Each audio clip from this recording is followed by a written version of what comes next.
नमस्कार, आप देख रहे हैं उत्तराखंड लाइव और मैं हूं कायनात अंसारी।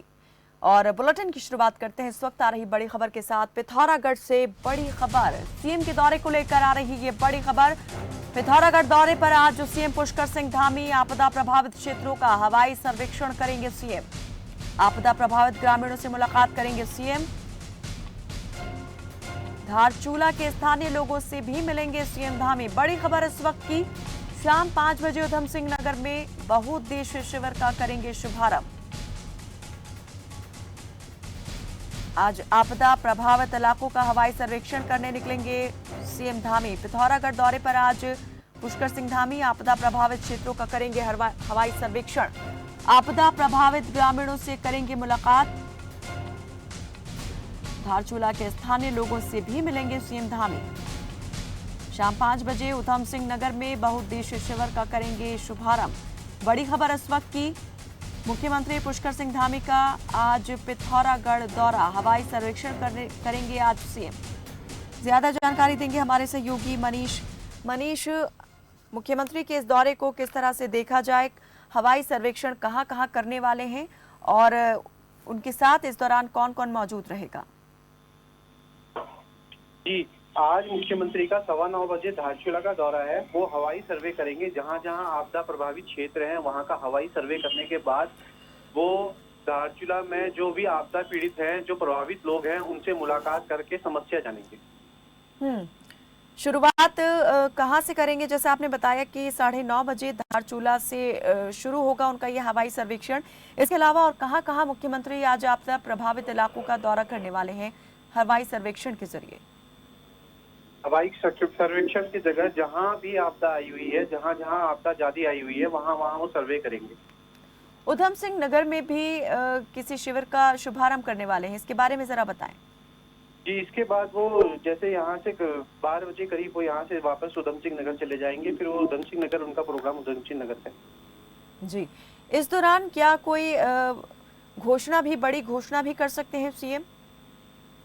ऐसी तो कोई भी आधिकारिक कोई ऐसी घोषणा नहीं आई है या कोई इनका कोई ऐसा प्रोग्राम नहीं है। सिर्फ और सिर्फ वो कल का उनका प्रोग्राम था। कल मौसम फिजिबिलिटी ना होने के कारण उनका प्रोग्राम बदलकर आज का हुआ है। उनका मेन उद्देश्य सिर्फ वो यही है कि वो जहां भी आपदा आई हुई है वहां वो सर्वेक्षण करें और जो भी आपदा प्रभावित है उनसे मुलाकात कर समस्या जाने। धारचूला में आज मुख्यमंत्री जो है हवाई सर्वेक्षण भी करेंगे और स्थानीय लोगों से भी मुलाकात करेंगे, तो जरा बताएं क्या स्थिति है इस क्षेत्र की, कितना बड़ा नुकसान जो है इस क्षेत्र को पहुंचा है? मनीष, देखिए, बादल फटने से वहाँ 5 लोगों की अभी तक मृत्यु हो चुकी है। 2 अभी लापता हैं, जिनको आपदा टीम और टास्क के द्वारा जो टीम गठित करी गई है वो उनके द्वारा ढूंढा जा रहा है। और क्षेत्रीय ग्रामीण लोग भी उनको ढूंढ रहे हैं और खुद जिलाधिकारी मौके पे पहुंचकर इसका मॉनिटरिंग भी कर रहे हैं। जी, और जो गांव है वहां पर हालात किस तरह के अभी बने हुए हैं? क्या स्थिति सामान्य हो गई है या अभी भी लोग जो हैं मुश्किलों से जूझ रहे हैं? अभी भी जहां पर बादल फटा है, क्योंकि लोगों के घरों के अंदर तक पानी जा चुका है और आदमियों को रहने की जगह नहीं है, उन्हें विस्थापित किया जा रहा है। उनके लिए एक सेफ जोन बनाया गया है जहां पर उनको विस्थापित कर उनको खाने और अन्य जरूरत सामानों की पूर्ति करी जा रही है।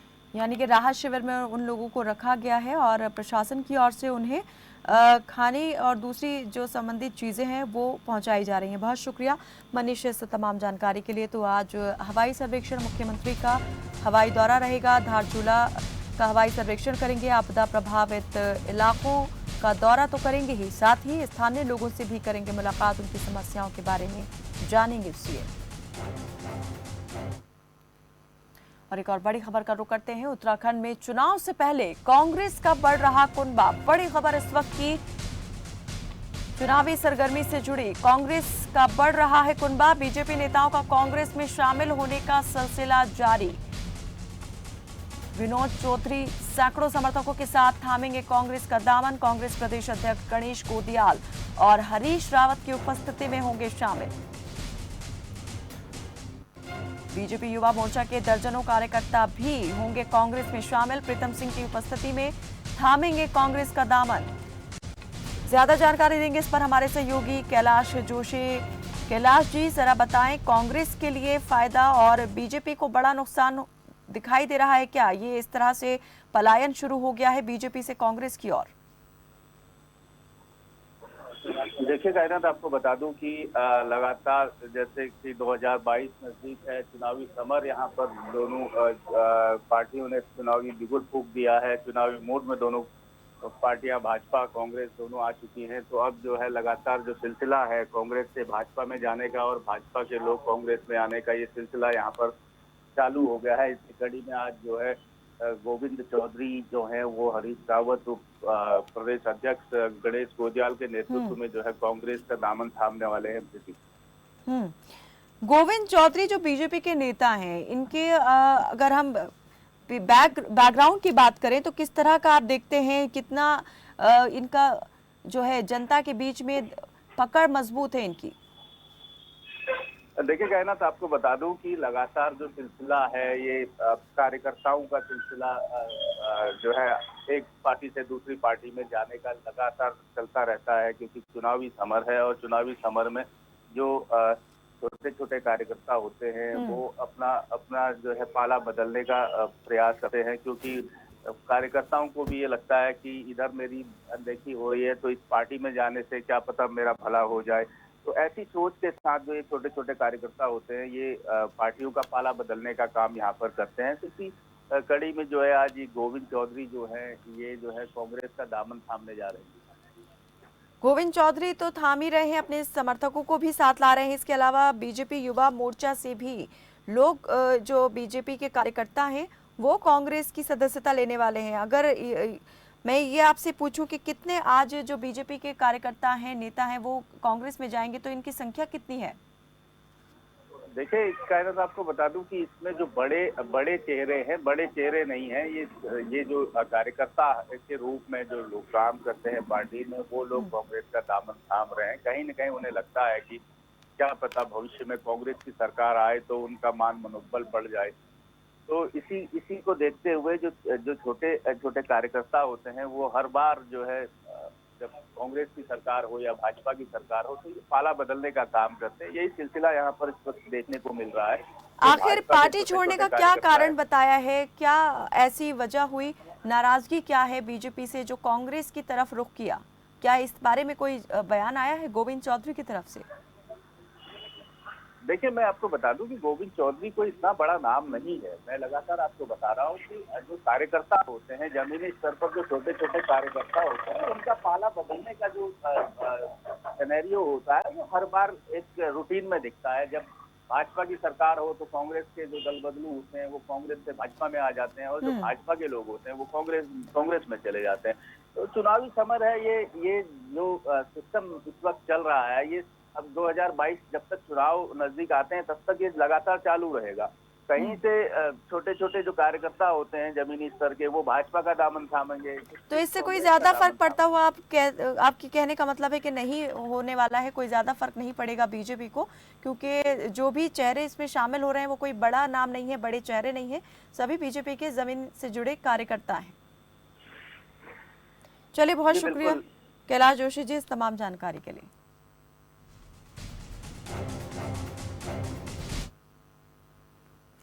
और इसी बीच आ रही एक और बड़ी खबर का हम रुख करेंगे। उत्तराखंड में डेल्टा प्लस वेरिएंट की दस्तक। पौड़ी में मिला डेल्टा प्लस वेरिएंट का पहला मरीज। कुमाऊं में मिले डेल्टा प्लस वेरिएंट के 3 मरीज। डेल्टा प्लस वेरिएंट की उत्तराखंड में दस्तक। बड़ी खबर इस वक्त की। कुमाऊं में डेल्टा प्लस वेरिएंट के 3 मरीज। प्रदेश में कोरोना के 38 नए केस, 1 की मौत। बीते कल 38,000 से ज्यादा लोगों को दी गई वैक्सीन। वैक्सीनेशन भी तेजी से चल रहा है, लेकिन डेल्टा प्लस कोरोना का खतरनाक वेरिएंट डेल्टा प्लस, इसके मामले जो हैं वो सामने आए हैं। पौड़ी में डेल्टा प्लस वेरिएंट का मामला मिला है। कुमाऊं में भी 3 नए मामले सामने आए हैं। ज्यादा जानकारी देंगे हमारे साथ जुड़े हमारे सहयोगी कैलाश जोशी। कैलाश जी जरा बताएं कि कहाँ जो है कितने केस अब तक सामने आ चुके हैं और किस तरह से इसे स्वास्थ्य विभाग देख रहा है?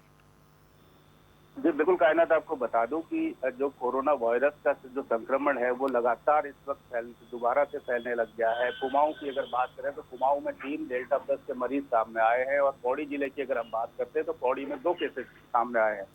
क्योंकि प्रशासन भले ही लगातार जो है वार्निंग दे रहा हो, अवेयरनेस कर रहा हो कि भाई अभी कोरोना गया नहीं है, आप मास्क का यूज करें, सैनिटाइजर का यूज करें, सोशल डिस्टेंसिंग का पालन करें, लेकिन जो जमीनी स्तर पर देखने को मिल रहा है लोग इसका पालन प्रॉपर नहीं कर पा रहे हैं, जिसका कारण है कि ये जो डेल्टा प्लस वेरिएंट है, ये इसकी जो जो एंट्रेंस है वो उत्तराखंड में दोबारा देखने को मिल रही है। लेकिन कहीं ना कहीं ये जो है अभी जो है चेताने वाली बात है, ये चेतावनी इसको कहा जा सकता है कि उत्तराखंड के लोगों के लिए एक बड़ी चेतावनी है कि संभल जाइए, क्योंकि अभी कोरोना गया नहीं है।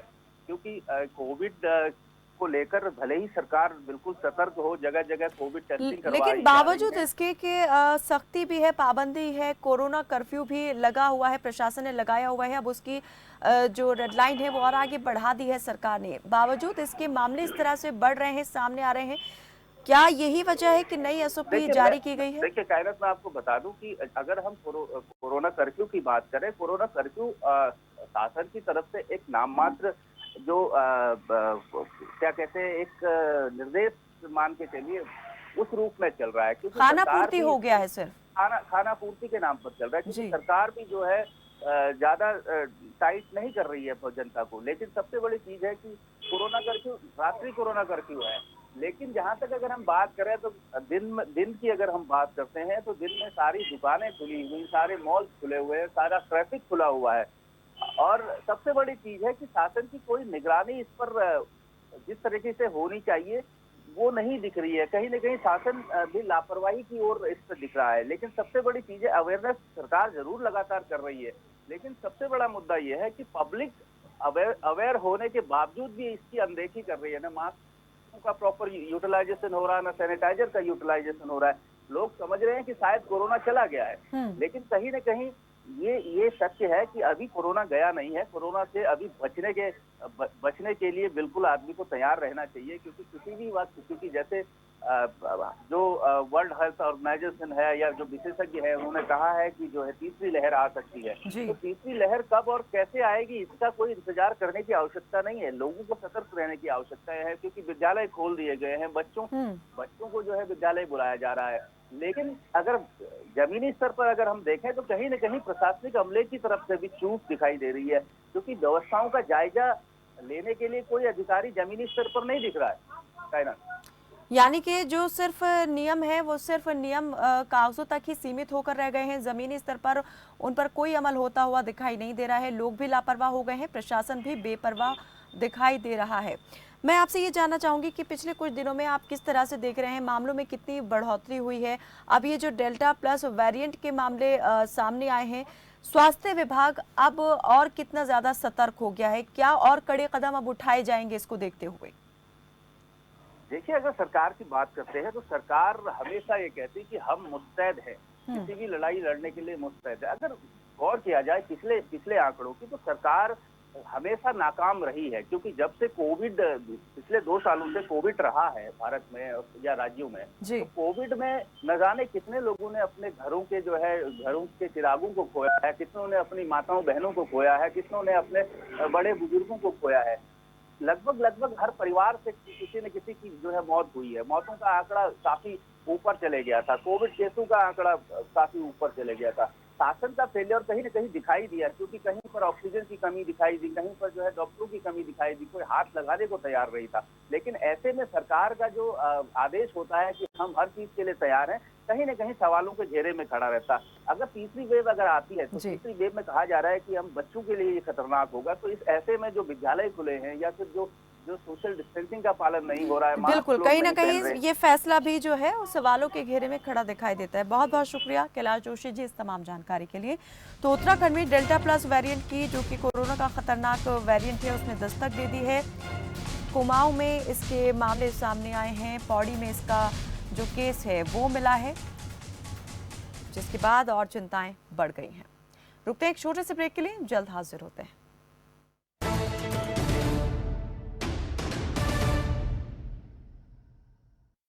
मुल्तानी कोका कफ सिरप, तुलसी, वसा, यस्ती मधु, पिपली के गुणों से भरपूर, जो खांसी पर करे तुरंत असर, ताकि बदलते मौसम के साथ आप न बदलें। घुटना, कंधा या कमर, चाहे जैसा हो दर्द, डॉक्टर ऑर्थो आपको देता है दर्द से पूरी आजादी, एक भरपूर जिंदगी। आपके विधायक से सीधा सवाल, बड़खल की विधायक सीमा त्रिखा के साथ विधायक का रिपोर्ट कार्ड आज शाम 4:55 पर सिर्फ खबर फास्ट पर। एसिडिटी, गैस, खट्टी डकार, पेट फूलना और कब्ज, ऐसे में मेरी सलाह है आयुर्वेदिक मुल्तानी पचमीना। ये पेट की सभी समस्याओं में पूरी तरह आराम देता है। सांग, ड्रामा, भजन, रागनी गावे सब कलाकार सुनो। VSPL यूट्यूब चैनल पे रंगों की झनकार सुनो। VSPL यूट्यूब चैनल पे रंगों की झनकार सुनो।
घुटना, कंधा या कमर, चाहे जैसा हो दर्द, डॉक्टर ऑर्थो आपको देता है दर्द से पूरी आजादी, एक भरपूर जिंदगी। ये कोई टेम्परेरी पेन किलर नहीं, आयुर्वेदिक औषधि है।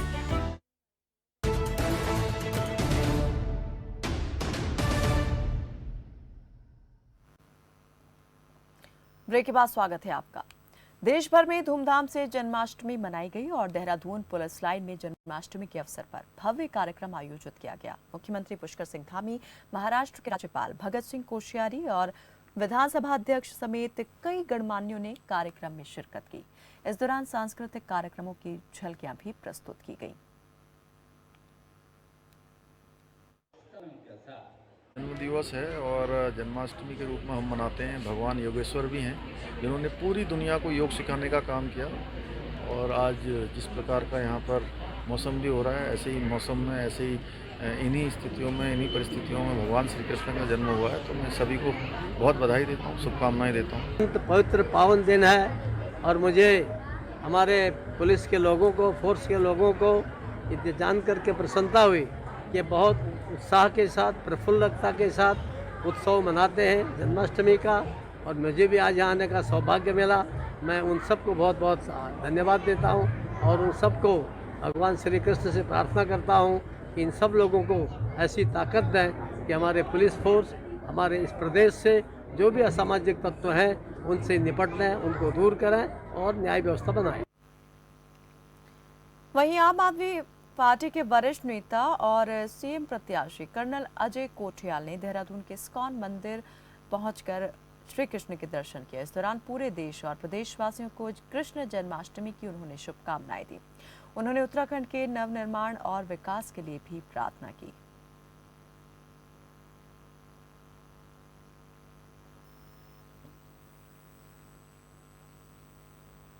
वहीं उत्तरकाशी में भी जन्माष्टमी का पर्व बड़ी ही धूमधाम से मनाया गया। गोपाल मंदिर में श्री कृष्ण के अनेक लीलाओं का वर्णन किया गया, तो श्रद्धालु भी भक्ति में लीन नजर आए।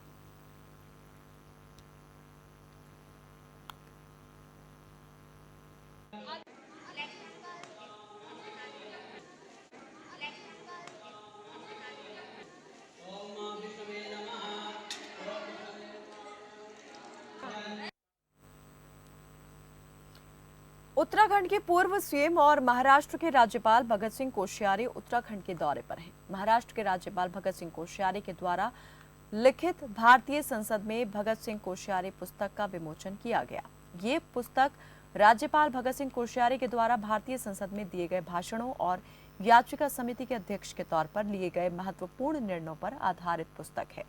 बता दें कि चाणक्य वार्ता प्रकाशन समूह नई दिल्ली द्वारा इसका प्रकाशन किया गया है और इस कार्यक्रम में मुख्य अतिथि के तौर पर मुख्यमंत्री पुष्कर सिंह धामी और स्वयं भगत सिंह कोश्यारी मौजूद रहे।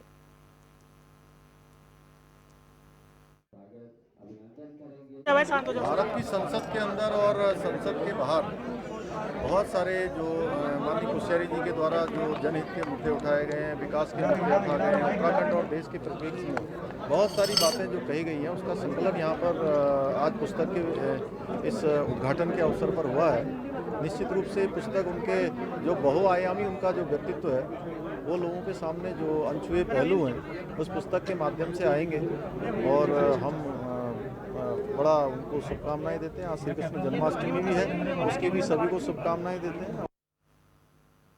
सोमवार को देहरादून की राजीव ग्राम ढालवाला स्थित एक वेडिंग पॉइंट में बीजेपी मुनिकीर्ति ढालवाला मंडल की ओर से सम्मान समारोह का आयोजन किया गया।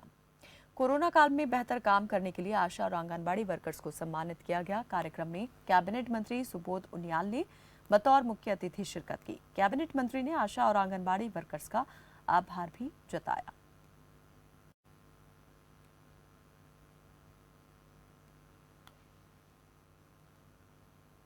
बाजपुर के किसानों ने एथेनॉल प्लांट को बाजार में ही लगाए जाने की मांग की और इसके लिए चीनी मिल गेस्ट हाउस में भारतीय किसान यूनियन के युवा ब्लॉक अध्यक्ष हरप्रीत सिंह निज्जर के नेतृत्व में किसानों ने उत्तराखंड शुगर्स एमडी उदय राजा सिंह को ज्ञापन सौंपा है। इसके साथ ही किसानों ने पंजाब की तर्ज पर उत्तराखंड किसानों को गन्ने की फसल का मूल्य दिलाने की मांग की है।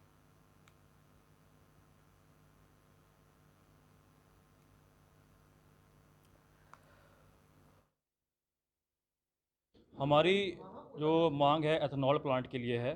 पीछे बाजपुर में उसका सर्वे किया गया और कुछ कारणों से जगह की वजह से वो प्लांट लग नहीं पा रहा, यहाँ जगह के कारण समस्या आ रही है। तो हमारी मांग है जगह बदल दी जाए, बट जो एथेनॉल प्लांट है वो बाजपुर में ही रहना चाहिए। हमारी मांग ये है भी जो किसान की स्थिति है, जो गन्ने की पेमेंटें नहीं हो पा रही, एथेनॉल प्लांट लगने से किसानों की स्थिति में सुधार आएगा और गन्ने की पेमेंटों में एक तीव्रता आएगी, जिससे किसान खुशहाल होगा और गन्ने की फसल की तरफ आगे बढ़ेगा। बाकी एक जो हमारी जो मांग है गन्ने के रेट को लेके भी, जिस तरह की जिस स्थिति से पंजाब में जो गन्ने का रेट मिला है उसी स्तर पे यहाँ तराई क्षेत्र उत्तराखंड में भी वही रेट सरकार लागू करे। आपके सीएम प्रत्याशी कर्नल कोठियाल ने प्रेस वार्ता की और इस दौरान उन्होंने स्वास्थ्य को लेकर कैग रिपोर्ट के आधार पर सरकार पर सवाल उठाते हुए चिंता जाहिर की। उन्होंने कहा कि सरकार उत्तराखंड की जनता के स्वास्थ्य के प्रति लापरवाह है। आज भी अस्पतालों में डॉक्टर, दवाइयां और मशीनों का अभाव है। साथ ही उन्होंने दावा करते हुए कहा कि हमारी सरकार आते ही दिल्ली की तर्ज पर मुफ्त और बेहतरीन इलाज दिया जाएगा ताकि जनता को अच्छी सुविधाएं मिल सके। पलायन जो कारण बन रहे हैं पलायन के, पहाड़ों से लोगों के जाने के, उनमें एक मेजर मुद्दा है, वो है हेल्थ, स्वास्थ्य के लिए सरकार को जनता को बहुत ज़्यादा सपोर्ट देकर के सुविधाएं देनी चाहिए, लेकिन यहाँ पे उल्टा हो रहा है। उत्तराखंड आज पूरे इंडिया में वो राज्य बन गया है जो सबसे कम स्वास्थ्य की तरफ अपना खर्चा करता है, 6.8% अपने जो एनुअल राजस्व है। हमें आज फॉरवर्ड पॉलिसी बनानी चाहिए, हमें कोशिश करनी चाहिए कि स्वास्थ्य की जो सुविधाएं हैं वो पहाड़ में तरीके से, आम आदमी पार्टी ने प्रूव कर रखा है दिल्ली में, हाई क्वालिटी स्वास्थ्य जगह जगह पे ग्राउंड पे जाकर के प्रोवाइड करना, वो हम लोग अच्छे तरीके से प्रोवाइड करेंगे। लेकिन उसके साथ में आज सरकार की जिम्मेवारी है कि वो स्वास्थ्य के मुद्दे को फोकस अगर नहीं करेगी तो पलायन तो खैर बहुत ज़्यादा बढ़ेगा, जो कि फिर उसके बाद रिवर्स भी नहीं हो सकता। खेल दिवस पर सीएम धामी ने खिलाड़ियों के लिए बड़ी घोषणाएं की। सीएम ने कहा कि अंतर्राष्ट्रीय प्रतियोगिताओं में जीतने वालों की तरह राष्ट्रीय खेलों में जीतने वालों को भी सरकारी नौकरी दी जाएगी। वहीं सीएम ने हर साल 50-50 बालक और बालिकाओं को छात्रवृत्ति देने की भी घोषणा की। मुख्यमंत्री ने खिलाड़ियों का दैनिक भत्ता बढ़ाकर 225 रुपए करने का भी ऐलान किया है। सीएम ने महिला खिलाड़ियों की खेलों में भागीदारी बढ़ाने के लिए उधम सिंह नगर में महिला खेल कॉलेज स्थापित करने की घोषणा की है। सीएम ने कहा कि राष्ट्रीय खेलों में हिस्सा लेने वाले खिलाड़ियों को उत्तराखंड राज्य परिवहन निगम की बसों में निःशुल्क यात्रा सुविधा प्रदान की जाएगी।